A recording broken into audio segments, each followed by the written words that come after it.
Hello friends, welcome to my channel Pathology Master. Myself Dr. Parth Goswami and I am the consultant pathologist. Today I am going to teach you one topic from the blood vessels and the cardiovascular system, that is the atherosclerosis. So before I start the particular discussion on the atherosclerosis, you need to be familiar with the arteriosclerosis because atherosclerosis is a type of arteriosclerosis. So, what do you mean by and word arteriosclerosis? So, name itself suggests the sclerosis means hardening, and the artery means your artery that carries the pure oxygenated blood. So, the hardening of the artery means thickening of the artery is known by the name arteriosclerosis, and because of hardening, they will lose their elasticity. Now, this arteriosclerosis, hardening of artery, is usually divided into the three portion. There is a three subdivision. The first one is Monckeberg sclerosis. Second one is your atherosclerosis, and the third one is arteriolosclerosis. Arteriolosclerosis. So these three are the types of arteriosclerosis: Monckeberg calcific sclerosis, atherosclerosis, and arteriolosclerosis. Among these three, the Monckeberg sclerosis, that is also known by the name Monckeberg medial calcific sclerosis. So this is a pure benign condition and it is usually seen after the age of 50 years, right?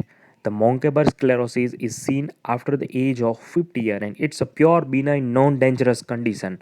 It's commonly occur in the radial or ulnar arteries and you don't need to worry if you have the Monckeberg medial calcific sclerosis. Now the name itself suggests this Monckeberg sclerosis will have the calcification in the media layer. The artery is divided into three layers. The first layer is tunica intima, below which there is a presence of tunica media, in which there is a presence of smooth muscles, right? So that is your tunica media, and below which there is a presence of adventitia. So that is a three layer of the artery. So Monckeberg medial calcific sclerosis occur in this layer, that is the media, and it is pure non-obstructive lesion and you don't need to worry for that. Okay, now the second lesion is atherosclerosis that we will discuss in the detail in this particular topic. Now the third lesion is arteriolosclerosis. So that is usually seen in arteriolosclerosis. So that is particularly seen in the small and medium sized arteries and arteriole and in a case of diabetes and hypertension. Here the kidney vessels are getting affected, particularly renal artery, and that is known by the name hyaline and hyperplastic arteriolosclerosis that I have already discussed before few weeks in my YouTube channel. So today we are going to discuss regarding the disease atherosclerosis. Remember guys, among these three types of arteriosclerosis, the most dangerous one is the atherosclerosis because the complications related to atherosclerosis can cause a death in an individual. Suppose you have the atherosclerosis in the coronary artery, then you might suffer from ischemic heart disease. If it is seen in cerebral arteries, then you can have stroke. If you have it in your vessels of the limb, peripheral limbs, then peripheral vascular disease can happen. So it is a most dangerous condition, that is atherosclerosis, right? So which are our learning objectives for the today's topic? So our learning objective is to understand the risk factor for the atherosclerosis. Then we need to understand, students should able to understand the pathogenesis of atherosclerosis and then histopathology of the atherosclerosis. And finally, you need to understand the complication of atherosclerosis. So these four are of our learning objective for today's discussion. So let's start the discussion. What do you mean by atherosclerosis? So guys, remember Monkeberg medial calcific sclerosis was seen in tunica media, while this atherosclerosis is the lesion of tunica intima. It is seen in the blood vessel intima portion of the blood vessel. So that's the disease of tunica intima. So here what happened? This is your intima level, right? This is your tunica intima. So in the atherosclerosis, this intima is getting thickened. There will be thickening of the intima, and there will be gradually lipid accumulation, the fat accumulation in this tunica intima. And because of this lipid accumulation and the fibrosis and the smooth muscle recruitments, this intima is getting thickened. So it is a thickening of tunica intima, and so you will develop one particular lesion that is given the name atheromatous plaque. And this atheromatous plaque can obstruct your vessel. Suppose this is your vessel, then gradually because of intimal deposition of the lipid, this lumen is getting narrowed, and so it will lead to formation of atheromatous plaque. And that is the pathological lesion that leads to many complications and death. So, which are the arteries that can be affected by atherosclerosis? So, the most common affected artery is your abdominal aorta. The commonly affected one is abdominal aorta. That is the most common blood vessel affected by atherosclerosis. Then second artery involved is the coronary artery. The third artery that can be involved is popliteal artery. Fourth artery that can be involved is descending thoracic aorta. The fifth one is internal carotid artery, and finally your circle of Wallis can get affected. So these are the arteries that can be involved by the atherosclerosis in the descending order. Now because of the coronary artery involvement, the atherosclerosis commonly lead to one condition, that is ischemic heart disease, formerly known by the name myocardial infarction as well. So that is, the myocardial infarction is a dangerous condition for a particular individual, and it can lead to even death also. Suppose if it involves your cerebral artery, then you can develop stroke, paraplegia like condition. So you can imagine the power of atherosclerosis, means luminal narrowing. It is not a normal, it's a very dangerous condition. So you need to understand the pathogenesis and the morphology of atherosclerosis in the detail. So this is the particular lesion, that is atheromatous plaque. I will teach you what is the histopathology. So you can see that this is your tunica intima. This one is your tunica media, right? So here you can observe that this tunica intima is very much thickened. Just see how much it is thickened. There is a thickening of the tunica intima because of the fat accumulation. This yellow color is the lipid accumulation. Now formally we can divide the atheromatous plaque into the two portions for better understanding. I will teach you each portion, that why such lesion is developed. But see, in the center there is a presence of necrotic core. Obviously name itself suggests there is a presence of necrosis, and there is a presence of cell debris, calcium and the cholesterol crystals. Sometimes foam cells also seen. I will teach you why these foam cells will develop, right? And the outer one is the fibrous cap that consists of inflammatory cells, particularly macrophage, lymphocytes, then collagenous tissue and the smooth muscles. I will teach you each portion in detail, that why such characteristic cells are seen in this lesion, why fibrosis is seen. I will teach you all the aspects in the detail. Okay, so this is atheromatous, another histopathological image showing the atheromatous plaque.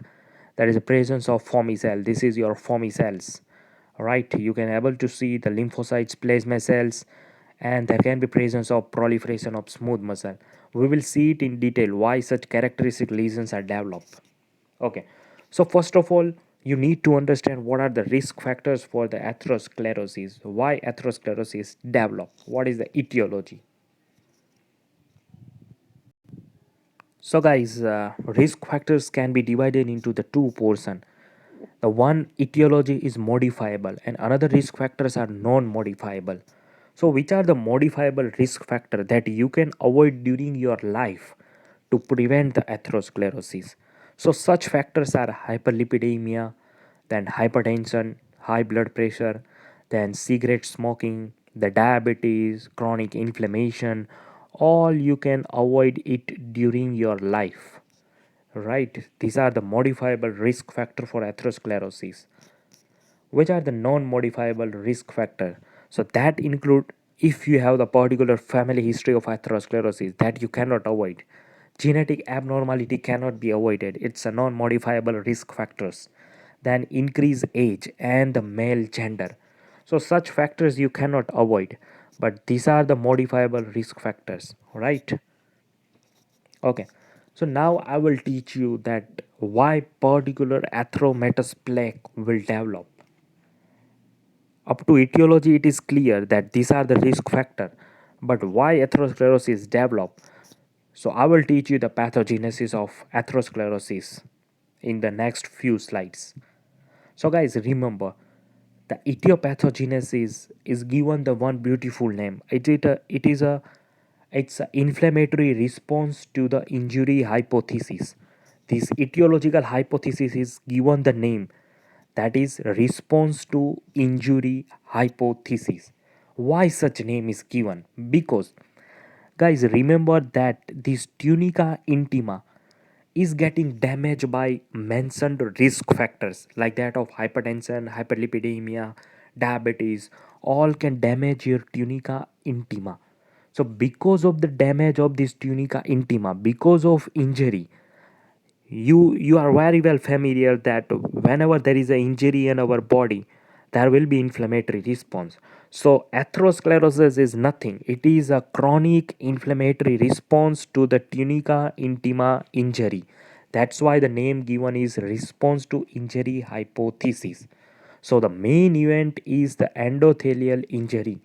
Tunica intima is consist of these endothelial cells.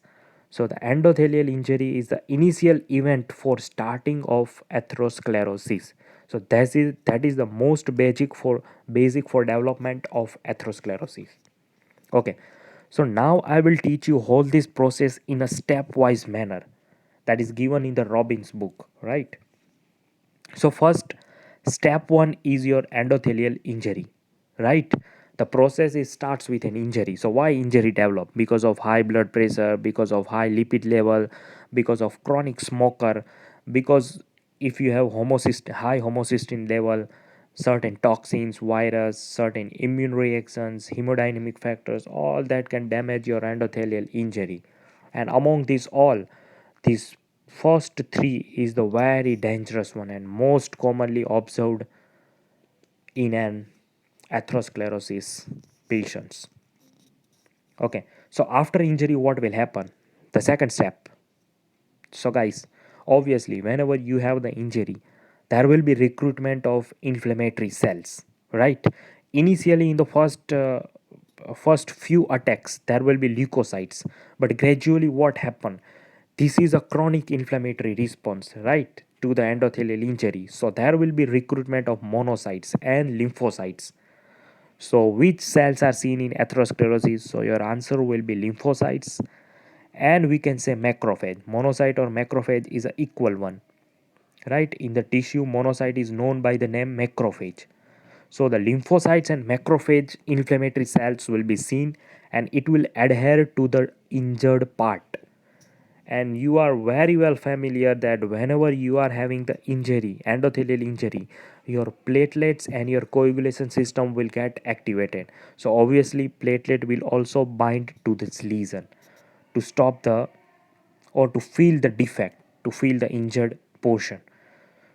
So the second step is the endothelial dysfunction. We can say it as an endothelial dysfunction because your endothelium is not intact. Now third step, what happened? This is a very particular important step for the development of atherosclerosis. Okay, guys. So what happened in the stage 3? Here your macrophages are getting activated, right? Your macrophage is getting activated because it is a chronic inflammation. So macrophage is obviously present. They are getting activated. Now what happened?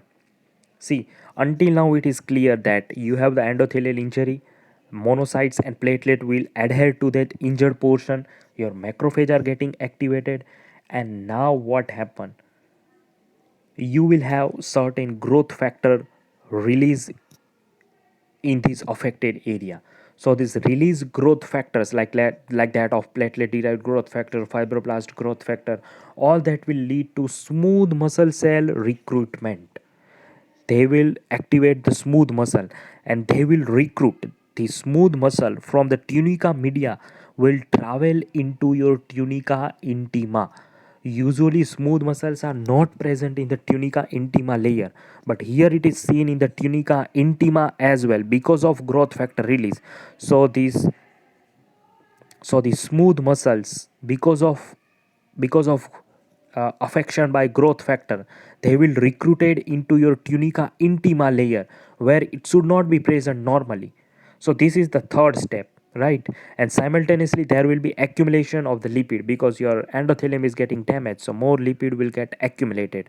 So this is the step 3. Okay, now what happened in the step 4? Okay, usually, so until now you have the smooth muscles and the macrophage in your tunica media, tunica intima, right? This is your tunica intima. Here you have the inflammatory cells as well as fat deposition, and you have the macrophage and the smooth muscle cells. Now what happened? This accumulated lipid will get oxidized and they will form oxidized LDL. They will form oxidized LDL, and this oxidized LDL will be engulfed by macrophage and the smooth muscle cells because they have the one particular receptor. The name given, that is a one beautiful name, that is scavenger receptor. The scavenger receptor can imbibe your oxidized LDL, and so macrophage and smooth muscle can be seen microscopically containing the fat. Just see this macrophage, it contains the lipid. Just see this smooth muscle, it contains the lipid. So the macrophage will engulf the lipid and smooth muscle also engulf the lipid. So that's why your intima is getting proliferated. Again, now what will happen? These recruited smooth muscles will get proliferated, and you know the function of the smooth muscle. They will produce the more matrix. So they will produce collagenous tissue, right? They will form the collagen. So the collagen and the other extracellular matrix will get deposited. Obviously, there is a presence of lipid because of initiation of atherosclerosis. You have the macrophage and smooth muscle cells with the lipid, and you have the collagen as well. So obviously, it will lead to your intimal thickening, and this will gradually obstruct your arterial lumen. And so, because of obstruction, you will develop the complications of the atherosclerosis. The affected organ will not get enough blood supply, and that's why you will develop the complications. Suppose you have such atherosclerosis in your coronary artery, then what will happen? Your heart will not, coronary artery supplying the heart, so your heart will not get enough blood supply and you will have attack of ischemic heart disease. You will have myocardial infarction, right? So this is the figure that shows how macrophage will engulf the oxidized LDL. The lipid is get converted into oxidized LDL, and that will be taken off by scavenger receptor over the macrophage. So with the help of this beautiful receptor, the oxidized LDL will get imbibed into the macrophage, and so the macrophage with the lipid, this is your macrophage with the lipid within its cytoplasm, it's known by the name foamy cell. So now you can understand why in the atheromatous plaque foamy cells are present.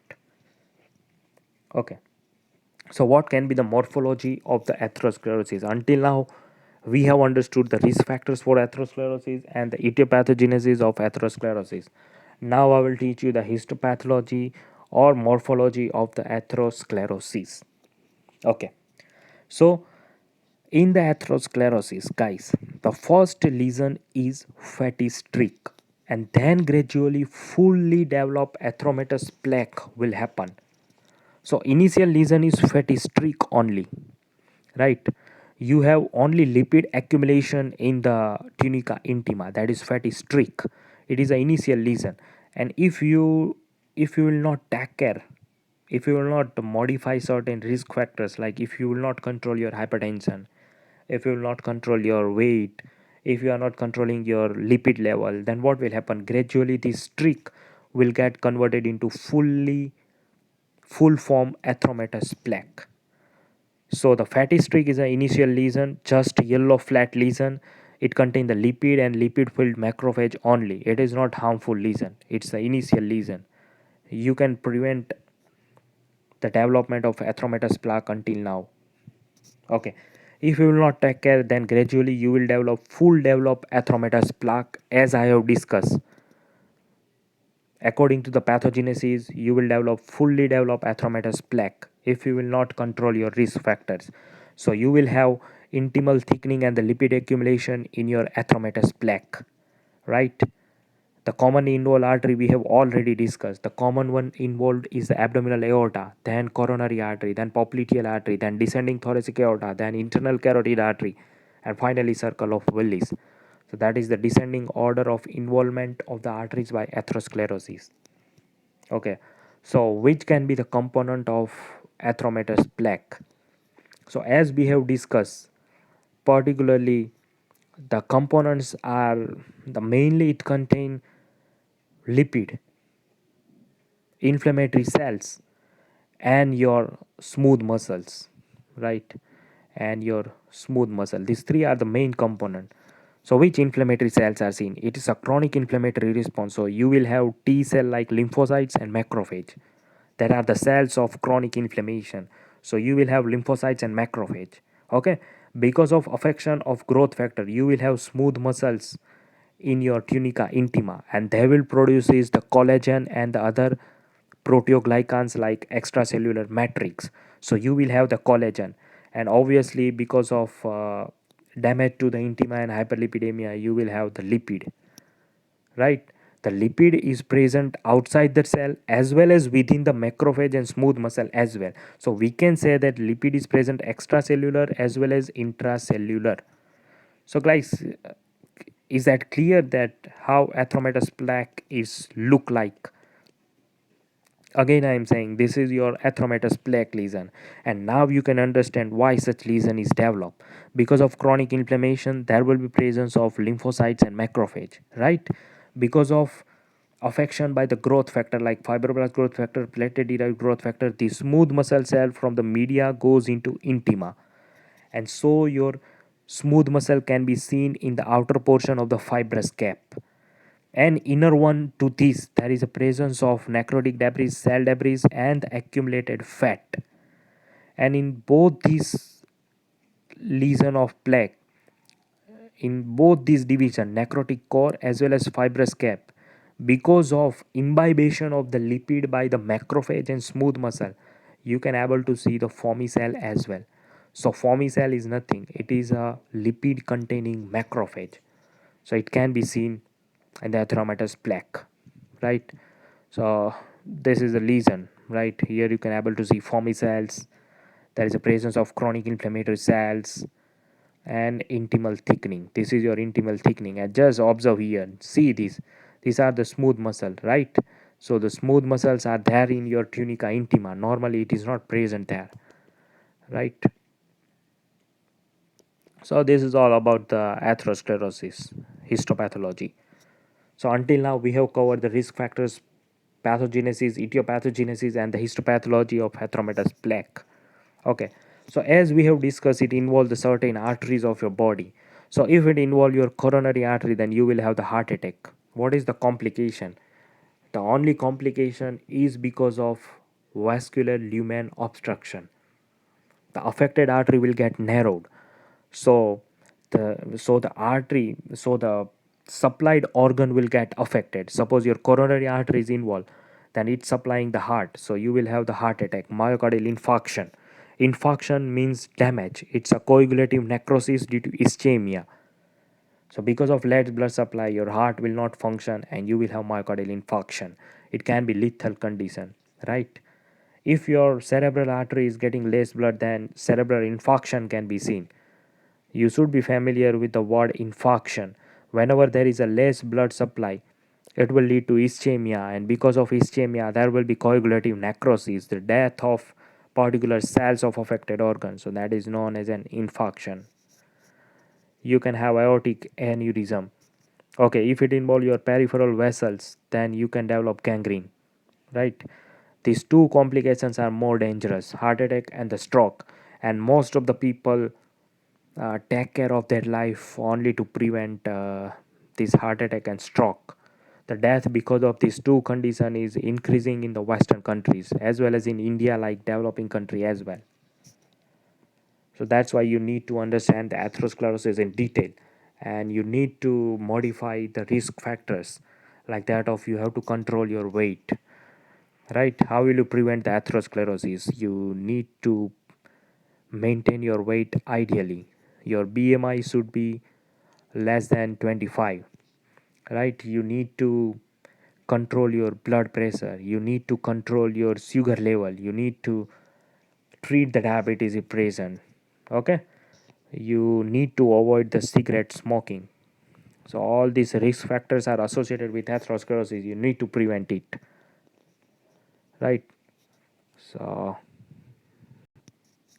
guys, thank you very much.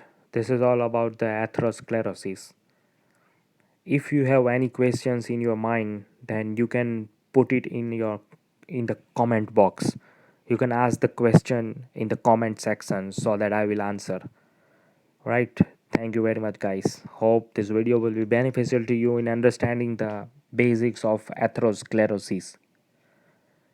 If you like my video, subscribe my channel and press the bell icon so that you can get notified whenever I am posting such interesting videos. Thank you very much guys. See you again.